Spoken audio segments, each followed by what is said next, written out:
Hello everybody and welcome back to Dr. Creepy. In tonight's video, we dive into 8 true Appalachian Mountains horror stories. Chilling encounters that prove these ancient mountains are never as quiet or empty as they seem. From remote mountain trails and forgotten hollows to isolated cabins buried deep in the woods, these stories reveal a terrifying side of Appalachia that most people never hear about. Hikers, locals, park rangers, and backcountry travelers share the moments when an ordinary day in the mountains turned into something they still can't explain. Trail markers that seemed to move overnight, forests that went unnaturally silent without warning, voices calling from deep in the trees where no one should be, figures watching from the ridgelines just beyond the fog, and footsteps circling campsites long after midnight with no tracks left behind. If you're new here, make sure to like the video, subscribe to the channel, and tap the bell icon so you never miss a new true horror stories. Now get comfortable and let's start. I took the forestry job on Copperback Ridge because I needed money and solitude, and that stretch of the Appalachian Mountains offered both in suffocating amounts. The department assigned me a small firewatch cabin built back in the 70s. A square box of aging timber perched halfway up the ridge, with a radio that only worked when it wanted to, and a generator that rattled like an angry wasp. The nearest town was 30 miles away, and the nearest neighbor was a family that moved out 2 years before I arrived. For the first few days, nothing felt wrong. The woods were quiet, the trails were easy, and the air smelled like rain and pine. My only tasks were to check the fire lines, record wildlife sightings, and keep an eye on the horizon for smoke. But on my 4th evening, something strange happened. As the sun dipped behind the next ridge and everything turned a deep reddish gold, I heard a sound I'd never heard before. Not an animal, not a branch breaking, not even footsteps. It was a dragging sound, long, rhythmic, and deliberately paced, and it came from far down the slope below my cabin. At first, I tried to convince myself it was just a bear moving through the brush, maybe searching for berries or water, except bears don't drag themselves. And whatever this was, it sounded like it was hauling its entire weight across rocks and leaves, as if its limbs weren't made to walk normally. I stood on the porch listening until the sound faded into the dark, telling myself it was nothing, that I was tired, that isolation plays tricks on the mind. But the next night, it happened again. This time the dragging was slower, heavier, and closer. By the 6th evening, I realized it wasn't passing by. It was climbing toward my cabin. Always at dusk, always at the same pace, always stopping just before it reached the tree line near my yard, and always too far to see clearly, but close enough for me to feel the vibration of it through the ground. I started marking its progress on a map pinned to the cabin wall. Each night I estimated the distance by sound. It moved maybe 100 feet closer every dusk. Never more, never less. As if it had a path, a purpose, a schedule. On the 10th night, I heard something new. Breathing. Not the panting of an exhausted animal. Not the slow, steady rhythm of something stalking prey. No, this sounded like someone dragging torn lungs along the ground, struggling to inhale, as though each breath fought against broken bones. It echoed strangely, almost doubled, like 2 sets of lungs trying to breathe through one body. I radioed the station in town. No one responded. On the 12th night, I tried shining my flashlight into the woods, but the beam seemed to get swallowed by the undergrowth. The dragging continued, unbothered. Leaves shifted, stones rolled, and just before it stopped, I heard a soft tapping. Not on trees, not on rocks, on my cabin's foundation. I slept with the lights on that night. The next morning, I hiked down the ridge to find signs of what had been moving. I expected torn brush, claw marks, disturbed soil, something. But the path was clean, too clean, as if nothing had passed through at all. I almost started to believe I'd imagined it until I noticed one thing. A small smear of something dark and sticky on a flat boulder about 50 feet from the cabin. I touched it. It wasn't sap. It wasn't mud. It smelled like wet metal. That evening I considered leaving early and hiking out before dusk, but something in me needed to know what was coming. Curiosity is a disease in the mountains. Everyone warns you, but no one listens until something is already too close to stop. So I stayed. The dragging began precisely when the sun slid behind the ridge. This time it was faster, closer, angry. I felt the weight of it in my chest, like the air itself wanted to collapse around me. I stepped outside with my flashlight and swept it across the tree line. The dragging paused. The breathing didn't. I aimed the light lower, toward the ground, and for a split second I saw movement, a pale, jointed shape pulling itself forward with deliberate strength. The beam flicked off by itself, plunging everything into darkness. The generator cut out, the air fell still, and the thing resumed climbing. It reached the clearing. I backed toward the cabin door, fumbling for the handle, keeping my eyes locked on the edge of the woods where the noise was coming from. The dragging stopped 3 feet from the porch steps. The breathing rose into a wet, rattling hiss. I could hear something scraping the wooden step. Something long, sharp, and not shaped like any claw I'd ever seen. Then it began to lift itself, very slowly, as if unfolding. There are sounds a human brain isn't made to understand. The next noise was one of them.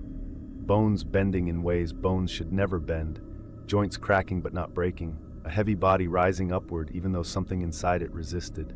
I saw a silhouette taller than the porch roof, thin and wrong, as if it was rearranging itself to imitate how a person might stand. I ran inside, slammed the door, and locked it. The cabin shook as something pressed against the wood, not trying to break in, but simply leaning close enough for me to hear the wet shifting of whatever passed for its muscles. Then the knocking began. Slow, careful, almost polite. 3 taps, silence, 3 taps again. The rhythm never changed, not once, as though following a rule carved into stone long before humans ever set foot in these mountains. I didn't sleep. At sunrise, the knocking stopped. The dragging retreated, descending the slope much faster than it ever climbed. When the forest finally fell quiet, I packed my gear and began the 30-mile hike out. I didn't look back, not until I reached the ranger station. The rangers asked why I came down early. I told them the generator died, the radio failed, and that I needed repairs. I didn't mention the thing on the ridge. But one old ranger, a man named Dalton, stared at me the entire time without blinking. When the others stepped outside to check my pack, he leaned in and whispered, "You heard it, didn't you?" I tried denying it. My voice cracked. Dalton nodded slowly as if he'd been expecting that answer. Something climbs Copperback Ridge every dusk, has for as long as anyone can remember. It don't like daylight, and it don't like being seen. That's why we don't put new hires up there anymore. That cabin should have stayed closed. Closed, I asked, shaking. He took a deep breath. It climbed to the porch 40 years ago and knocked. The last ranger opened the door. What happened to him? Dalton didn't answer. He just looked at my boots, the ones covered in that same dark metallic smear, and stepped back. I turned in my resignation that same morning. I never went back up to Copperback Ridge. But some nights when the wind is low and the mountains are quiet, I swear I can still hear it. That heavy, dragging climb moving slowly towards something only it knows. And I know this much, it never finished climbing. It was still getting closer. I've driven the back roads of the Appalachian Mountains my entire life. My family has lived in Clay County for 4 generations, and anyone from around here knows the rule. Don't drive strange roads after midnight, especially when the fog sinks low enough to touch. But rules never matter when you're exhausted, running late, and trying to get home before you fall asleep behind the wheel. That's exactly what I was doing the night I met her. I had stayed late fixing a busted generator at an old hunting cabin near Elk River, and ended up leaving hours later than planned. The fog rolled in just as I hit the unpaved road leading through a forgotten stretch of forest no one used unless they wanted to avoid the highway. I turned on my high beams, but the mist was so thick it just bounced the light back at me. The world outside my headlights disappeared into a wall of white. I slowed down, gripping the steering wheel so tight my knuckles hurt. The only sounds were my tires crunching gravel and the occasional drip of moisture hitting the windshield. I kept telling myself I was fine, I just had to stay awake, and that it was only fog, normal mountain fog. But then my radio cut out, not faded, not lost the signal, it died. Silence filled the car, pressed into my ears, heavy and unnatural. I reached to adjust the dial, but before I could touch it, Someone tapped on my window. A soft, deliberate tap, then another. I froze. My foot hovered over the brake. I shouldn't have stopped. Every instinct in my body screamed at me to keep going, to drive, to pretend I hadn't heard anything. But exhaustion can make you stupid, and fear can make you curious. I braked. The fog swallowed everything outside, but a faint silhouette stood by the driver's side window, a woman's figure, small, thin, and unmoving. She didn't bend down or wave or do anything a normal person would. She just stood there. I cracked the window an inch. "Ma'am, you okay?" The silhouette leaned closer. Her voice came out soft and polite, like she'd been raised on manners and church benches. "Could you help me?" she asked. "I'm trying to find a house. I've been walking for hours." Despite the fear clawing at my throat, something about her tone made me respond automatically. "What house?" She stepped closer to the glass. "The Merrifield place." My stomach tightened. The Merrifield house had burned down in 1964. Everyone around here knew that. No one had lived there since. Nothing remained but a stone foundation and a chimney half-eaten by vines. "You're looking for a place that isn't there anymore," I said shakily. "Burned decades ago." She didn't react. Instead, she spoke the same sentence again, word for word, like a recording stuck in a loop. "I'm looking for the Merrifield place." A cold breeze slipped into the car through the cracked window. The hairs on my arms stood straight.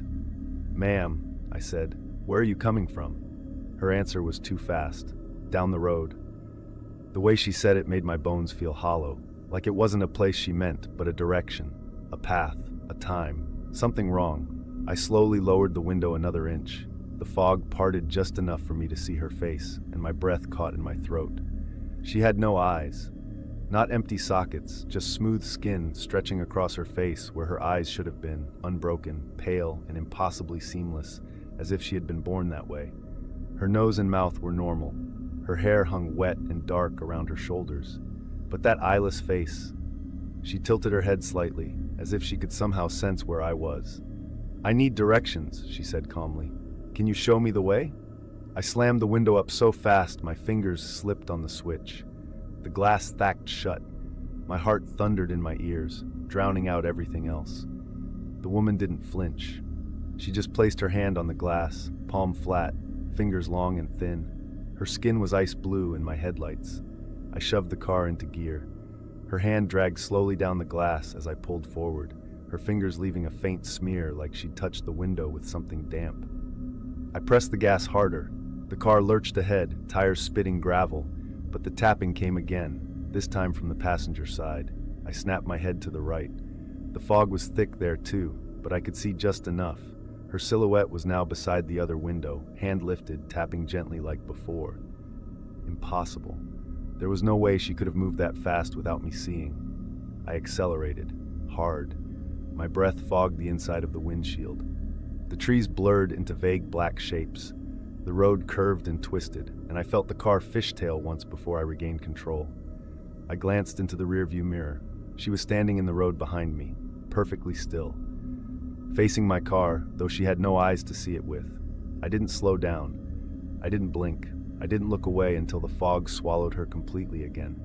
I thought it was over. I was wrong. A mile later, my headlights flickered. The fog thickened so much, the beams looked like they were shining into a bowl of milk. My radio crackled suddenly, though no station came through. Only a faint whispering, like dozens of voices buried underwater.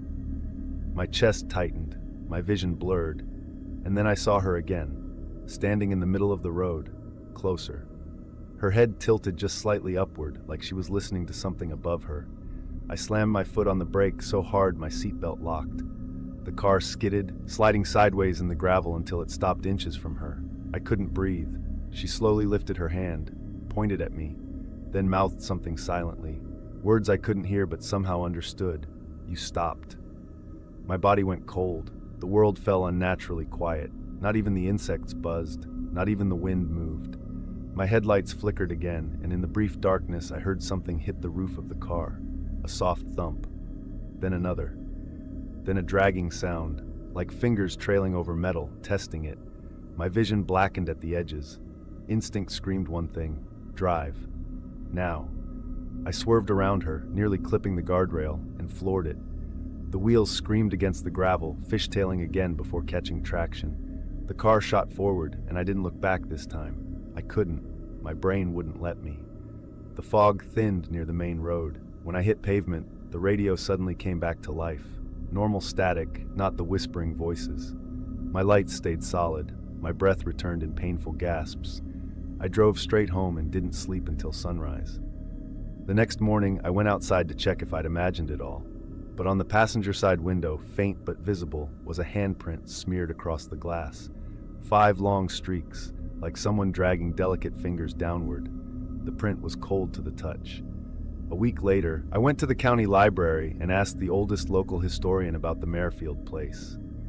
He sighed and told me something I wish I didn't know, that a woman from the Merrifield family had gone missing in the late 1950s. She'd been blind since birth. She often walked the roads at twilight, feeling her way with her hands. Her body was never found. But people reported seeing her in the fog for years afterward, asking for directions she couldn't follow, searching for a house that wasn't standing anymore. Most folks don't stop for her, the historian said. You're not supposed to. Once you stop, she thinks you're supposed to guide her, and she follows you. I swallowed hard. What happens if she finds you again? He looked at me with eyes that said he'd seen too much. She'll ask you one more time for directions, and if you still can't take her where she's trying to go, she'll take you with her. I haven't driven that road since. And now, whenever the fog rolls in thick and low, I close the blinds, lock the doors, and pretend I don't hear soft, polite tapping on the windows after midnight, because I know she's still looking, and she remembers the car that stopped. I never believed the stories about Laurelback Hollow. Folks around Clay and Nicholas County always said the place had a way of pulling people in, like the mountains wanted company. Old miners whose families moved away decades ago claimed to hear voices calling them to come back home, even though their cabins were long gone. I used to laugh it off, but I stopped laughing the night I watched a cabin turn its own lights on, and then off, and then on again, with nobody inside. It happened last fall, not far from where my cousin and I liked to hunt. We'd rented a small shack near an old game trail, a rough little thing with wood rot in the corners and a porch that leaned like it wanted to collapse. Nothing special. But across the hollow, maybe a quarter-mile away through the trees, sat another cabin, older, darker, and abandoned for at least 30 years. Everyone called it the Decker place. The first night we stayed there, I noticed something strange around dusk while cleaning my rifle on the porch. I glanced through the trees and saw a faint warm glow inside the Decker cabin, as if someone had lit a lantern. I blinked, leaned forward, and squinted. The place had no electricity, no windows intact, no working chimney. It was barely a structure at all, but the glow stayed there, pulsing faintly against the missing slats. "Hey, Aaron," I called. "Look at that." He stepped outside, cracked open a beer, and followed my gaze. The light flickered once, then vanished. "Probably hunters," he said, "or squatters." "Then where'd they go?" He shrugged and went back inside. I tried to convince myself he was right, but something in my gut told me the cabin wasn't supposed to be lit, not after all these years. That glow had looked old, like a lantern from another century, not a modern flashlight. I pushed the thought away and went to bed. At 3:14 a.m., something woke me. A sound. A soft clicking, like someone tapping lightly on glass. Our cabin didn't have glass windows, just thin, cracked panes of plastic sheeting, so the noise didn't make sense. I lay still, holding my breath, listening. The tapping came again, slow, gentle, careful. I sat up. Aaron snored in the other room, completely oblivious. I crept to the window and peered out toward the hollow. The light in the Decker cabin was back, this time much brighter. I could see the outline of the window frame, or rather the hole where a window used to be, glowing like fire inside. Shadows moved across the opening, long and thin, twisting unnaturally slow as if someone were pacing inside. A chill slid down my entire spine. There was nobody living in that cabin. Nobody had lived there since 1983, when the last Decker disappeared into the woods and never came out. I backed away from the window and didn't sleep the rest of the night. The next morning, I told Aaron what I'd seen. He laughed and told me I was probably dreaming. But when we hiked out to check the deer signs, he stopped suddenly on the trail. "Hold up," he said, pointing at the ground. Just off the path, near the base of a dead pine, were footprints. Not fresh ones, old ones, but not weathered, not crushed by rain, not filled in by leaves. Perfect footprints, deep, distinct, and cold when I pressed my fingers into one. The weirdest part? There were no footprints leading away, only toward the Decker cabin. We followed them as far as we dared, but the woods felt wrong that morning. Too quiet. No birds, no wind, not even squirrels rustling in the brush. The deeper we walked, the more the trees seemed to lean inward, narrowing the trail. The footprints ended 20 feet from the cabin. No sign of anyone leaving. Just dead brush, broken boards, and that sagging roofline. "Let's just head back," I said. Aaron didn't argue. That night, something hit our cabin wall.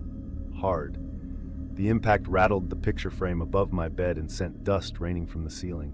Aaron stumbled out of his room cursing. What the hell was that? Before I could answer, we heard it again, a heavy thud on the outer wall, followed by a dragging sound. Something scraping along the siding. Something big. My heart hammered so hard I could barely breathe. "Grab the rifle," I whispered. He did. We cracked the door open, trembling, expecting a bear or a drunk hunter, or at least something we could understand. But the clearing outside was empty. The trees were motionless. The air hung thick and cold. And across the hollow, the Decker cabin lights turned on again. Bright, blazing, flickering wildly. No shadows moved inside this time, but something stood in the doorway. A tall silhouette, thin shoulders, a neck tilted slightly forward, one arm hanging too low, the other bent at an angle that looked painful. The figure didn't step out. It just stood there with the orange glow behind it, watching us from across the hollow. Except it had no eyes. I didn't want to believe that at first. I tried to tell myself I wasn't seeing clearly through the distance and the flickering light. But as it shifted its head, I saw its face. Washed out pale, smooth in places it shouldn't be, with dark indents where cheeks should sit. Its jaw hung loose, crooked, like it had been broken more than once. Aaron whispered, "We're leaving. Tonight." But the roads were too steep and dangerous at night. We had no choice but to wait till morning. Neither of us slept. Every half hour, the cabin lights blinked on again across the hollow. Sometimes we saw only the glow, sometimes the figure, and sometimes, the worst moments, the lights would go out completely and we'd hear footsteps in the leaves somewhere closer. By sunrise, we were ready to run. We packed fast, shoving gear into bags without folding anything. When we stepped outside, the forest looked normal again. Birds sang, leaves rustled in the breeze. The Decker cabin sat empty and dark like it always had. We started down the trail. Halfway to the truck, we passed by the dead pine. The footprints were gone, completely erased. But in their place, carved deep into the bark, were 5 long gouges spaced like fingers. Fresh gouges, wood still curled outward, sap still wet. The hairs on my neck stood straight. We didn't talk again until we reached the truck. As I loaded my pack, a thought hit me so hard my knees weakened. "Aaron," I said slowly, "we didn't leave the cabin lights on, did we?" He froze. "No, we turned everything off before we left." We stared through the thinning trees. Our rental cabin sat far up the hollow, and its lights, every single one, were blazing. Not flickering, not glowing faint, burning, as if it were calling someone back. We sped away so fast, gravel flew against the truck frame. Neither of us glanced back. We returned the keys at the ranger station without explaining, and when the ranger asked if everything was okay, we just said the roads were rougher than expected. A week later, I drove past the area again. I shouldn't have. But that's the thing about Appalachian fear. Part of you always wants to look again, even when you shouldn't. The Decker cabin was dark, silent, rotting like always. But at the exact second I passed the gap in the trees where our rental cabin sat, something happened. A light turned on, just one. A bedroom light, the same room I had slept in. The glow lasted 3 seconds, then snapped off. I floored the gas and didn't slow down until I hit town. I haven't gone back to Laurelback Hollow since, but sometimes when I walk past my own bedroom window at dusk, I swear I see a faint glow flicker to life inside. And I know it's not the bulb. I know it's not the lamp. It's something waiting, something that remembers me, something that turns lights on when it wants you to come home. I grew up hearing warnings about Darkwater Hollow, an old strip of forest tucked behind a mountain ridge most folks avoided without needing to be told. My grandmother used to say the place had a memory, that the land itself listened when people talked and sometimes answered back. I always thought she meant echoes, just old mountain superstition, nothing more. I stopped thinking that the night the hollow repeated my voice, but not the way an echo would, not even close. It happened late last October. My friend Mason and I had been hiking around the county, scouting spots for a short hunting trip. We weren't deep into the hollow, just skirting along its upper ridge. The whole place felt strange, quiet in that way that isn't peaceful, but expectant, like the woods were holding their breath. Around dusk, the trees started leaning inward, closing out the light faster than normal. Mason joked that it looked like a cathedral someone forgot to finish building. I didn't laugh. Every step felt like we were walking into someplace old and forgotten. We reached a clearing just as the last sliver of sun sank behind the ridge. I cupped my hands around my mouth and yelled jokingly, "Y'all got any deer down there?" The sound traveled down into the hollow and stopped. No echo, no return, just swallowed. Mason grinned. "Try again." So I yelled louder, "Hey, anybody down there?" Silence. Then something answered. At first I thought it was an echo finally catching up, but echoes don't start soft and get louder as they rise. They don't take long, thin breaths between syllables, and they don't sound like a person learning how to use your voice while they speak. My blood turned cold as I listened. "Anybody down there?" The words stretched too long, vowels dragged like someone trying to mimic human speech but getting the timing wrong. Mason's smile vanished. "That wasn't you," he whispered. "No," I said, "it wasn't." We didn't move. The woods didn't move. For a moment, it felt like everything in that hollow was waiting for us to speak again. I didn't, but Mason did. "Hello?" he called out, voice cracking. The reply came nearly instantly. "Hello?" His name wasn't Mason anymore. It sounded like his voice if something hollowed it out from the inside, leaving it thinner, wetter, stretched around a shape that wasn't human. Mason stepped backward. "No," he said, "we're leaving." We turned and headed toward the ridge path. Then the voice called again. "Don't leave." I don't know how to explain it except to say the tone was wrong, not desperate or angry, but curious, like it had just discovered something new and didn't want to lose it. We kept walking. The voice followed. Not from far below, from halfway up the slope. Branches snapped, leaves shifted. Something was climbing, fast and deliberate, matching our pace like it was crawling up the hollow wall directly toward us. Mason stiffened. "It's coming up." We broke into a run, my lungs burning immediately. The path narrowed as the forest crowded in. For a second, I thought we were going to get trapped, boxed in by trees that grew too close together. But we squeezed through and scrambled up a jagged rock ledge that led back to the ridge trail. Behind us, something let out a sound like a laugh stretched wrong, a laugh that used my voice. Ha, ha. We didn't stop running until we hit the truck. The next morning, after barely sleeping, I convinced myself we had imagined most of it. Fear, night, fog, all those things distort what you hear. So I told myself we'd go back, just to check. Mason said he'd go too, but when the time came, he backed out, wouldn't even get in the truck. His hands shook the entire time I talked to him. So I went alone. The hollow was quiet when I arrived. Morning sun filtered down through the trees, turning everything gold and harmless. Birds chattered, squirrels ran through leaf piles. It felt ridiculous to think anything supernatural had happened here.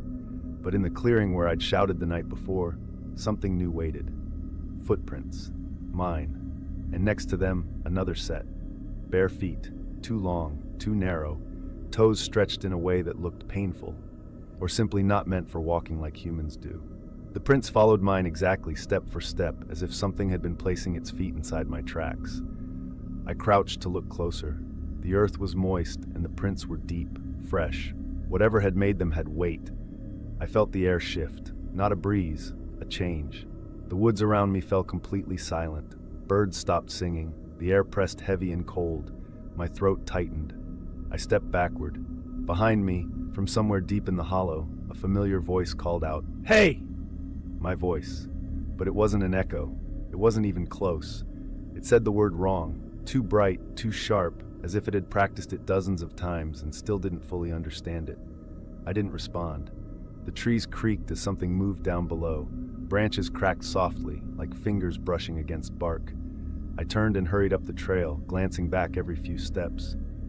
Halfway to the ridge, I looked back one last time. Something stood in the clearing, tall, thin, its limbs too long, shoulders slumping forward as if unused to standing upright.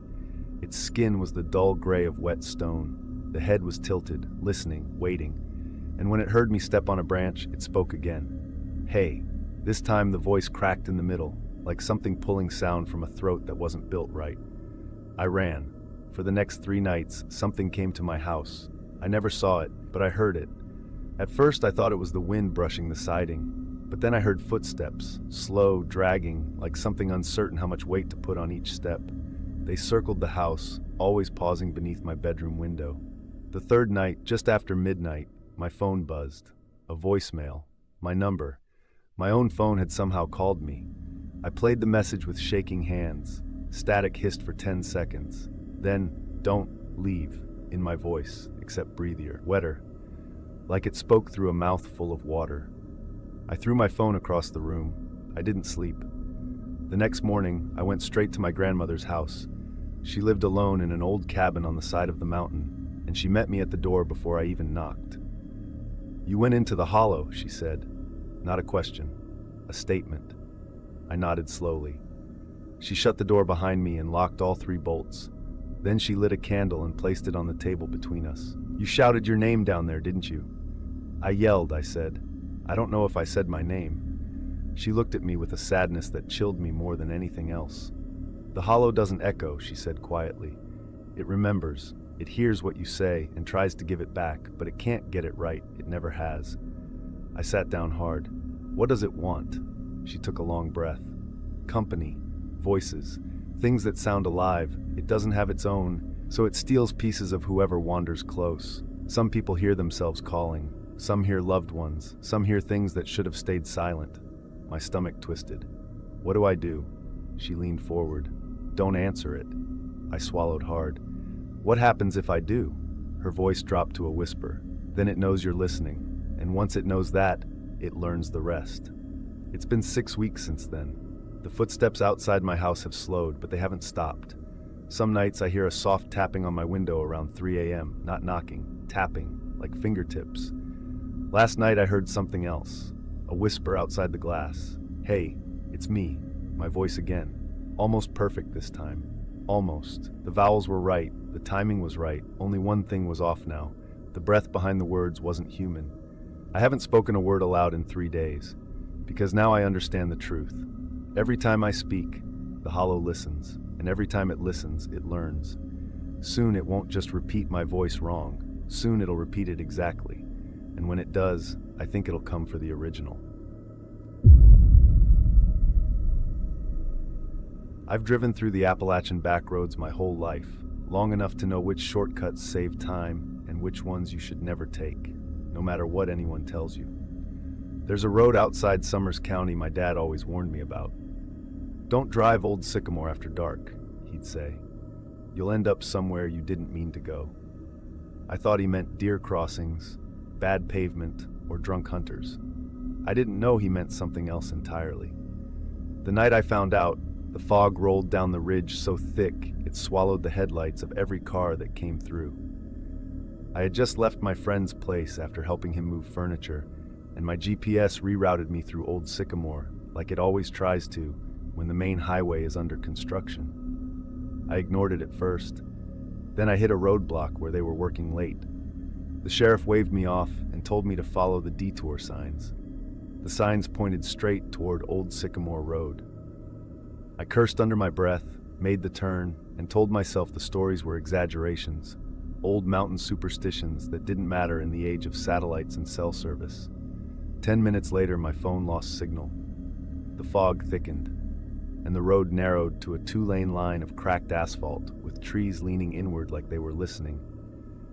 After 20 minutes of driving, I saw a gas station ahead, small, old, the kind with a single flickering light over the pumps and a faded Coke sign hanging crooked above the windows.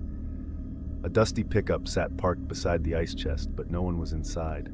I slowed down but didn't stop. I didn't need gas. But as I passed, something odd caught my eye. The front door was wide open, and the lights inside were off. The sight sent a cold ripple through my chest, but I pushed the feeling down and kept going.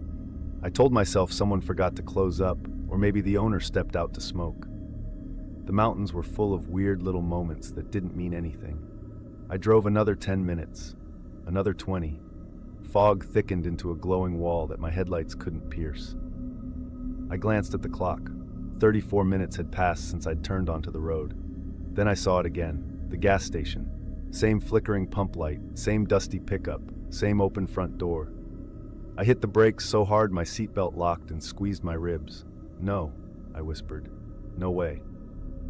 It wasn't another station, not a similar one. It was the same one. The ice chest was dented in the same spot.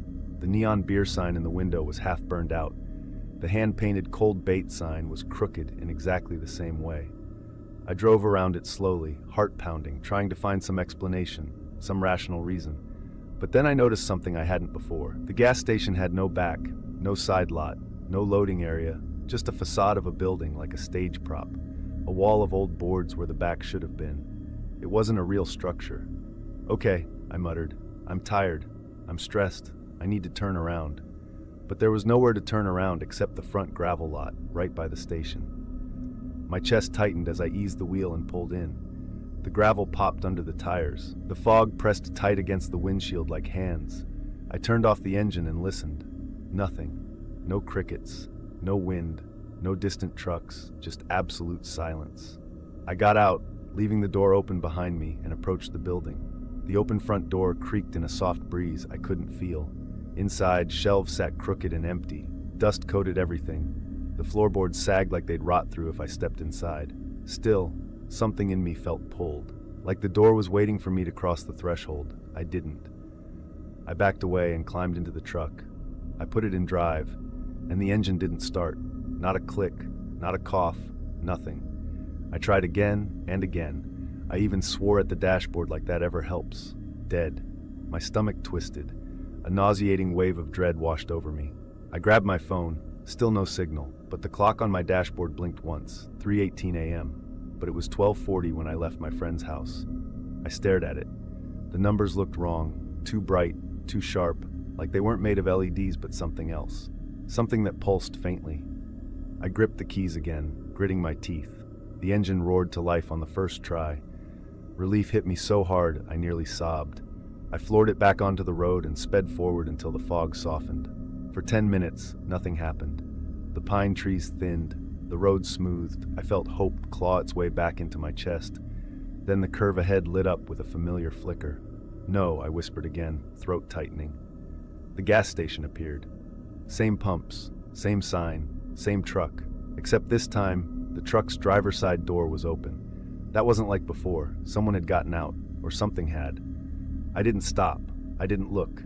I sped past, gripping the wheel so tight my fingers went numb. The fog swallowed the truck behind me. 5 minutes later, the silence broke, a loud thud on the roof, then a second one. I ducked instinctively and swerved, nearly hitting the guardrail. Something slid across the roof, scraping metal. My breath came in sharp, shallow bursts. Then it stopped. I didn't dare look. The fog grew thinner. Trees opened around me. I caught sight of a road sign ahead, and when I passed it, my stomach plummeted. Old Sycamore RD, 3 miles. I'd already been on it an hour. Then the radio crackled. Static hissed through the speakers, even though I kept the radio off. A voice began to form inside the noise, faint, watery, broken. "Turn around." I twisted the dial, but the static grew louder. "Turn around." "No," I said. "No, I won't." "Turn around."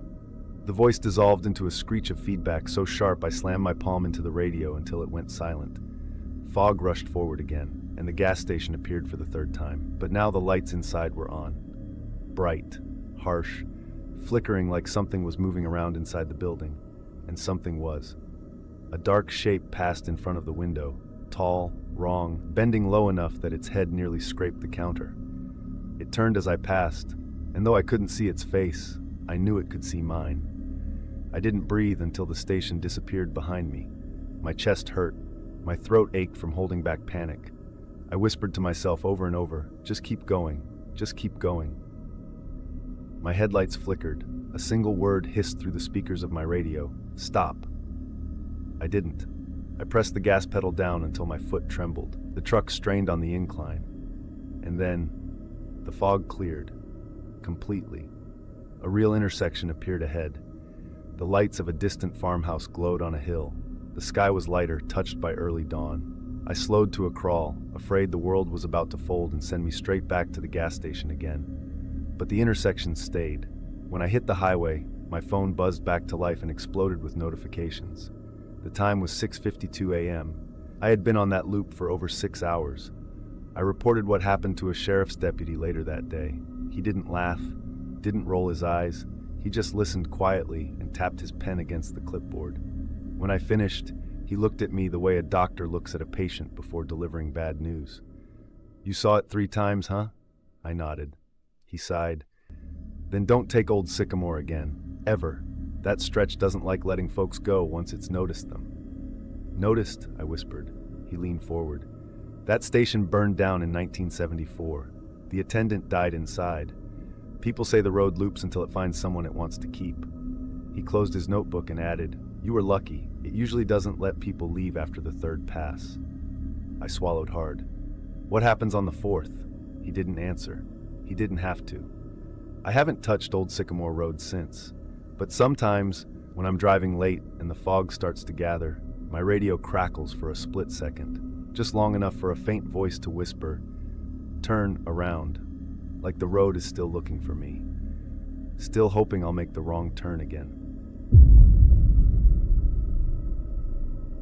I've lived in the Appalachian foothills my whole life, and I've seen my fair share of strange things. Lights moving across hollows with no source, silhouettes on ridge tops that don't belong to any animal, voices in the woods that copy the exact tone of someone you know. But nothing ever stayed in my mind the way the girl in the creek did. The first time I saw her, I thought she was just a kid playing in the water at dawn. The second time, I realized she hadn't moved. The third time, I understood she wasn't human. It started last spring during trout season. My uncle passed down a family cabin beside Coldbrier Creek, a narrow strip of icy water running between steep moss-covered banks. I'd go there alone before sunrise, more for quiet than for fishing. The world felt lighter in those hours, like the mountains hadn't fully woken up yet. One morning, I reached the creek just as the sky turned a faint dusty blue. Mist hovered above the water in thin curls. I knelt at the bank, unpacking my gear, when I noticed something upstream. A small figure standing ankle-deep in the creek, a girl, maybe 10, barefoot, wearing a thin white dress soaked to her knees. I stood up straight, heart thumping. Kids didn't wander out here alone, especially not this early. Her back was to me, long wet hair clinging to her spine. She didn't shiver, didn't bend down to touch the water, didn't move at all. "Hey!" I called out. "You all right?"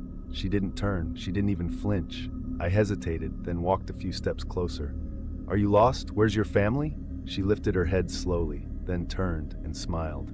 Not a normal smile, not a shy kid smile.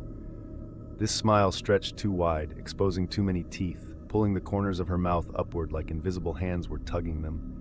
Her eyes were wide, unblinking, reflecting the pale dawn in a way that made them look glassy and hollow. I stumbled back a step. She just kept smiling. Then she did something even stranger. She dropped her head back down, turned away, and continued standing in the water exactly as before, as if our entire interaction hadn't happened. I backed away slowly and returned to the cabin without fishing that morning. All day, I tried convincing myself she was just a weird kid from a nearby property, maybe playing some kind of prank. The smile might have been nerves or fear. Kids do strange things.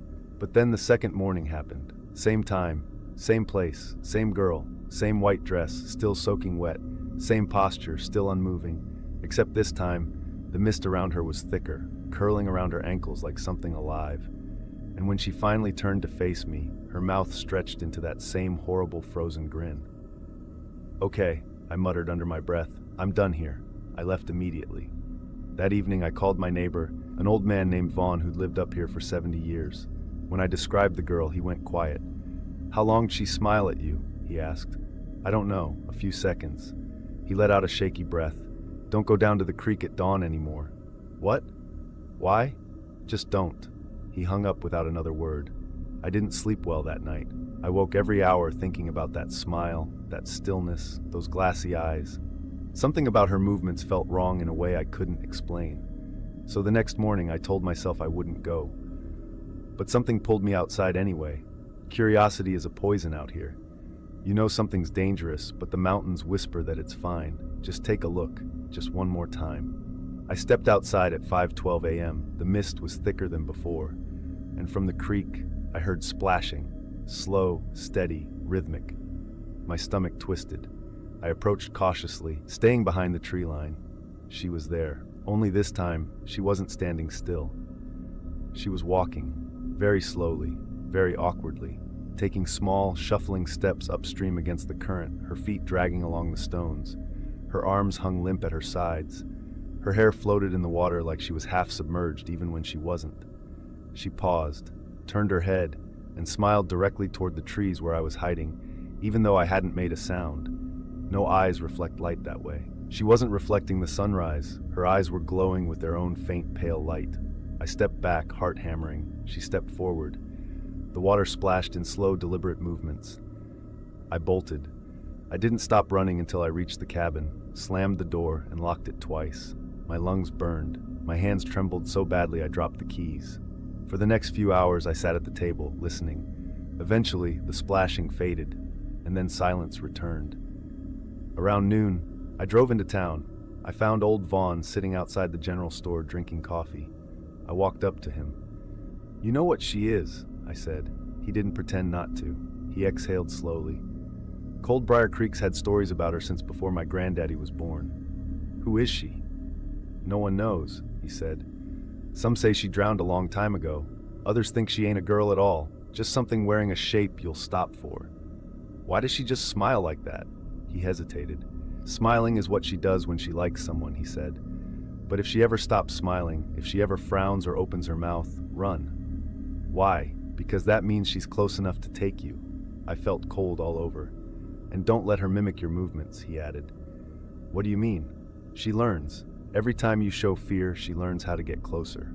I avoided the creek for the next 2 days. But on the third morning, something woke me. Something soft, rhythmic. Splash, splash, splash. Not from the creek. Closer. I sat up slowly, blood draining from my face. The sound came from behind the cabin. Splash, like someone stepping in shallow water. But there was no water behind the cabin. I crept to the back window, heart pounding, and lifted the curtain an inch. She was there, standing barefoot in the mud, as still as the first time I'd seen her, facing the cabin, facing me. Her smile stretched impossibly wide, her wet hair plastered to her cheeks. Mud clung to her dress. But her feet were dripping creek water, even though the nearest water was 30 yards away. My breath hitched. She took one small step forward. Splash. Mud rippled at her feet, even though she wasn't in water. It was following her, or she was carrying it with her. I backed away from the window, stomach twisting into knots. I grabbed my keys and rushed out the front door. But when I reached the truck, something made me freeze. A wet, barefoot print on the hood, another on the windshield, and another on the driver's side door, as if she'd walked across it earlier. My skin crawled. I drove into town, shaking so badly I could barely keep the wheel straight. Vaughn was waiting on his porch. She followed you, he said quietly the moment he saw me. I know. She won't stop now. What do I do? I begged. You leave, he said. Leave the cabin, leave the creek, leave this side of the ridge entirely. Don't go back. Don't look back. And if she finds me again? He swallowed hard. She only finds you again if you did something that made her remember you. What did I do? His voice dropped. You spoke to her. My stomach flipped. Just once. That's all it takes, he said. She isn't smiling because she's happy. She's smiling so you'll think she is. She doesn't understand what smiling means. She's practicing. I felt weak. Practicing for what? For when she's close enough to stop smiling. I left the cabin that same day, packed my essentials and drove 2 towns over, rented a tiny apartment, got a job washing dishes in a diner. Life became dull and quiet and predictable. Perfect. 2 weeks passed. Then one night, dripping water woke me. Not from the sink, not from the bathroom, from the middle of my bedroom floor. I turned on the lamp. A puddle of creek water spread across the wooden boards. Two small, wet footprints led from the window toward the bed, and just outside, through the curtains, I saw a pale face pressed to the glass. Smiling, too wide, too many teeth, too still. She lifted her hand slowly and tapped, just once, as if to say she'd found me and that she'd learned how. Most people in the mountains know better than to explore old coal towns alone, especially the ones left behind too quickly. The mines close, the people move out, and the structures rot in silence while the forest slowly swallows everything. But some places get abandoned for reasons no company or government report will ever admit. Blackthorn Hollow was one of those places. I first heard about it from my grandfather when I was a kid. He worked the mines until his lungs couldn't anymore. Every now and then, he'd mention old towns that dried up and vanished, but he always avoided talking about Blackthorn. When I asked why, he'd just shake his head and mutter, "Some towns die wrong." I didn't understand what that meant until years later, and by then, it was too late. Last fall, I took a photography project for a small nature magazine. They wanted pictures of forgotten communities in the Appalachian backcountry. Rusted cars, collapsed porches, past lives left behind. I spent weeks hiking old ridges, mapping out lost trails, and documenting what time does to structures. One morning, the magazine sent me a note. "Try Blackthorn Hollow. Locals said it's untouched." My stomach tightened. I'd heard the name too many times to feel comfortable with it. I asked people in town how to get there, but the moment I mentioned the hollow, their moods shifted. Eyes drifted away, jaw muscles tightened. Finally, an older woman at the gas station gave me the clearest directions I'd get. "You'll find the road," she said. "But don't stay long, and if you hear footsteps, leave." "Footsteps?" I asked. She didn't repeat herself. I should have listened. The entrance to Blackthorn was nothing more than a narrow gravel cut between two ridges. The forest had grown thick enough that the sunlight struggled to reach the ground. My boots sank into soft moss as I followed what used to be the main road. 10 minutes in, the town revealed itself. Row after row of empty houses tilted inward like teeth in a broken jaw. Porches sagged, curtains hung in tatters, rusted swings creaked in a breeze I couldn't feel. The air smelled of old coal dust and wet timber. My camera clicked steadily as I walked. Then I noticed something strange. The ground was covered in years of undisturbed leaves and soot, yet in the center of the road, perfectly visible, was a single footprint. Human, bare, deep enough to be fresh. I crouched and ran my fingertips around its edge. It wasn't warm, but it wasn't cold either. Just wrong, like the earth hadn't accepted it yet. Someone had been here recently, or something wanted me to think so. I told myself it was nothing, maybe another photographer, maybe a local kid exploring. But the deeper I went into Blackthorn, the more footprints I found. Not random patterns, not scattered, a trail, single file, leading deeper into the abandoned town. I lifted my camera and began following them. The trail led me past a rusted playground where a slide leaned against the dirt, past a church with shattered stained glass windows, and down toward the heart of the hollow. The deeper I went, the colder the air became. Then the footprints changed. They grew narrower, longer. The toes stretched out unnaturally, leaving deep grooves in the soil, and each step was planted slightly crooked, like whatever made them didn't walk correctly. I swallowed hard and kept going, though fear clawed at the back of my mind. The trail ended at the entrance of the old mine shaft. A thick wooden frame supported the mouth of the mine. Someone or something had carved deep gouges into the beams, long scratches that splintered the wood. A broken "Keep Out" sign dangled from one nail, swaying slightly even though the air was still. The footprints went inside. I wasn't stupid enough to follow them. I turned around and started heading back the way I came. That's when I heard it. A soft, dragging step. Behind me, I froze. Another step, slow, deliberate, barefoot. The sound echoed through the hollow, bouncing between rusted metal and cracked houses, making it impossible to judge distance. I lifted my camera slowly and clicked the shutter. The flash illuminated the road ahead, empty, but behind me, something had moved in the darkness. I didn't turn around. Not yet. Another step, closer this time, wet as if whatever was walking had stepped through water. My breath fogged in front of me despite the warm air.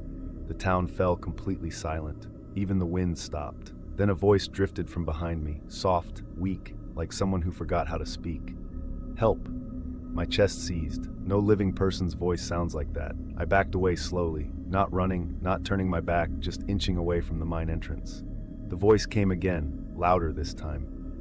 "Help." The sound was broken, like someone mimicking human speech without understanding how to shape it. My pulse hammered in my ears. I finally turned and saw nothing. The mine entrance yawned open like a black throat. The houses stood silent, but the footprints, the fresh ones, had multiplied. Dozens lined the road now, circling the houses, clustering near porches, drifting toward me. The forest on the ridge whispered with movement. I didn't stay to find out what it was. I bolted. Branches snapped behind me, loud and fast. Footsteps, many footsteps, ran through the hollow. Some light and quick, others dragging, some sounding like they were right behind me, even when I didn't see anything. I sprinted down the overgrown road, breath ragged, legs burning. Something brushed the back of my shirt, a cold, wet touch like fingers. I didn't look back.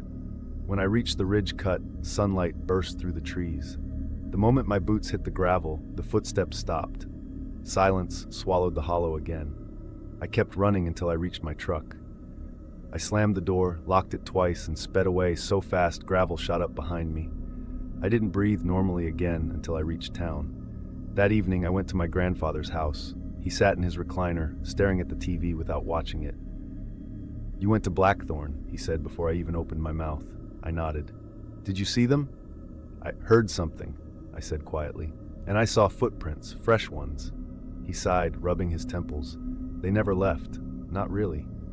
"What do you mean?" He didn't look at me. "When the mine collapsed in '59, the shaft didn't cave all the way. Some tunnels stayed open. Trapped men tried crawling out, but the coal dust, it changes things. Takes their voices, takes their bones, makes them walk wrong." My stomach twisted. "They survived?" "No," he said. "Not as they were." He stared out the window toward the ridge, as if expecting something to appear. "Whatever walks around Blackthorn ain't alive, but it ain't dead enough to stop walking." I swallowed hard. "They followed me." His eyes finally met mine, full of fear. "They'll keep following, until you leave this county." A chill crawled through my chest. "Why?" "You stepped where they stepped," he whispered. "That's how they find you." I moved out 2 weeks later. Found a small apartment 3 counties over, far from Blackthorn, far from those footprints. I told myself I was safe, that the dead couldn't cross mountains. Then 2 nights after I moved into my new place, I woke to a faint sound outside my front door, a soft, dragging step, then another. I froze, breath held. Something brushed the bottom of the door, something long, thin, like fingers tracing the wood. And then, a whisper, broken, strained. "Help," the same voice from the hollow. The same sound, now standing outside my home. I didn't move, didn't breathe, didn't make a sound. Because I realized something terrible. They weren't trapped in the mine anymore. They'd been walking for 65 years, and they finally found a way out. Bluebird Ridge was never really blue. The name came from an old family rumor, something about the sky turning an unnatural shade just before a bad storm rolled in. But to the people who lived near it, the ridge had a different meaning, a warning. Nobody hunted there past dusk, nobody camped there alone, and nobody ignored the sound of snapping branches. I didn't understand why until I spent a night up there myself. I had been scouting deer sign for the fall season. The ridge sat about 4 miles from my aunt's property, steep enough that you felt the climb in your calves, but manageable if you took your time. The trailhead opened into a series of rolling hills lined with tall pines, and from the top you could see the entire valley, mist curling like smoke, mountains folding over one another in layered shadows. It was peaceful, too peaceful. I set out around noon with my pack and rifle, planning to circle the ridge and head home before sunset. But as I followed a narrow game trail, something strange hit me. Birds weren't singing. The wind wasn't blowing. Not even insects buzzed. The woods felt held, like they were waiting. I tried brushing it off, blaming my nerves. Then I heard it. My first branch snapping. Crack. Sharp. Clean. Close. I froze. It wasn't the sound of a deer stepping on a twig. This was deeper, thicker, like a young tree limb breaking under pressure. I spun around, scanning the trees, but saw nothing. I kept going. Another snap echoed, then another, each one closer, paced with my steps, as if something walked in rhythm with me, always just out of sight. The trail eventually led me to a clearing near the top of Bluebird Ridge. Sunlight broke through the canopy in thin columns, lighting up fallen leaves like tiny sparks. I crouched to examine a fresh hoofprint when something in the tree line shifted. Not moved, shifted, like the shape of the forest had quietly rearranged itself. A tall figure, no details, just a darker patch among dark trees, stood for a moment unmoving. I blinked and it was gone. A chill crept down my spine. I told myself I was tired. Then a branch snapped behind me so loud it made my ears ring. I spun around, raising my rifle. "Who's out there?" Silence. No wind, no birds, no reply, just the feeling of being watched. I decided to cut the loop short and head back down before night hit. The shadows stretched long across the ground, swallowing the trail. Every few minutes, another branch snapped behind me. Always behind, always closer. At one point, I sped up to test something. The snapping sped up too. I stopped abruptly. It stopped a heartbeat later, like whatever made the noise had to react rather than mirror me. By the time I reached the ridgeline, I was sweating despite the cold. Then, another snap, and this time it wasn't behind me. It came from the left, then the right, then directly ahead, like several things circling. I gripped my rifle tighter.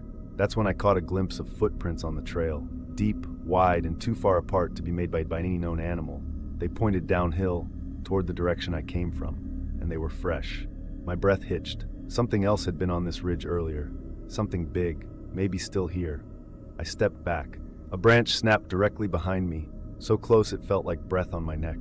I ran. The trail twisted down the ridge in narrow switchbacks. Each turn brought more snapping, more cracking branches, some far, some near, some overhead, as if something massive moved through the canopy. Halfway down, the forest changed. Trees bent inward, forming a kind of crooked corridor. Their branches touched overhead, blocking out the sky. The air grew colder, and the light dimmed as if dusk arrived all at once. Then I smelled it. Wet earth, rotting wood, and something metallic, like rusted iron. I kept going anyway, because something was coming down the trail behind me, not running, not crashing through the brush, just walking. Slow, heavy, patient, snap, snap, snap. Each footstep broke another branch. My lungs burned, sweat stung my eyes. I didn't look back, I couldn't. Then without warning, the snapping stopped. I slowed, turned. The trail behind me was empty, but the silence was worse than the noise. "Okay," I whispered. "Okay, just keep moving." I took 3 steps forward. Something exhaled behind me, hot, damp, close. I leapt forward so fast I nearly tripped over a root. The trail opened slightly, giving me a glimpse into the dark woods to my right. Something sprinted parallel to me between the trees, fast, silent, keeping perfect pace. A blur of long limbs, pale skin, and joints bending at angles no human limb should. I ran harder. It ran harder. Branches exploded around me as if flung aside. Then the thing stopped. Just stopped. I kept running until the trees opened and I reached the bottom of the trail. My aunt's house sat ahead like a lifeline. I practically dove inside and locked the door behind me. I didn't sleep that night, neither did she, because something walked around the property until dawn. We heard it clearly, slow, deliberate steps in the gravel, then the sound of branches snapping in the tree line. Snap, snap, snap. The next morning I returned to town and visited an old man everyone called Redwood Bill. If anyone knew the Ridge's stories, it was him. He listened without interrupting, face growing paler the longer I spoke. When I finished, he sighed and rubbed the bridge of his nose. "You heard it," he said quietly. "You made it angry." "What is it?" He shook his head. "People call it the breaker. Old as the ridge, lives in the treetops, steps heavy enough to snap branches. Comes down only when something disturbs its paths." "I didn't disturb anything," I said. "You walked where it walks," he whispered. "That's enough." I stared at him, swallowing dread. "Does it follow people?" His voice lowered. "Only the ones who hear it too close." That night, back at my apartment, I lay awake listening. At first, nothing happened. Then, around 2:13 a.m., something cracked in the woods behind my building. One single snap, then another, each closer. Then right outside my window, snap. The glass trembled. My breath caught. A long shadow stretched across the curtains, tall, crooked, its upper half too thin, its head brushing the top of the window frame. I didn't move, didn't breathe, didn't blink, and after several unbearably long seconds, the shadow slowly turned and walked back into the trees. Branches shattered as it went, one after another. Snap, snap, until the sound faded deep into the forest. It hasn't come back, not fully. But every few nights, just before sleep, I hear a branch break somewhere far away. Sometimes just one, sometimes several, sometimes too many. And I know it's still up there on Bluebird Ridge, moving slowly through the trees, watching the paths it considers its own, waiting for the day I make the mistake of walking near it again. Because once you hear the breaker up close, it never forgets your footsteps, and it never stops listening for them.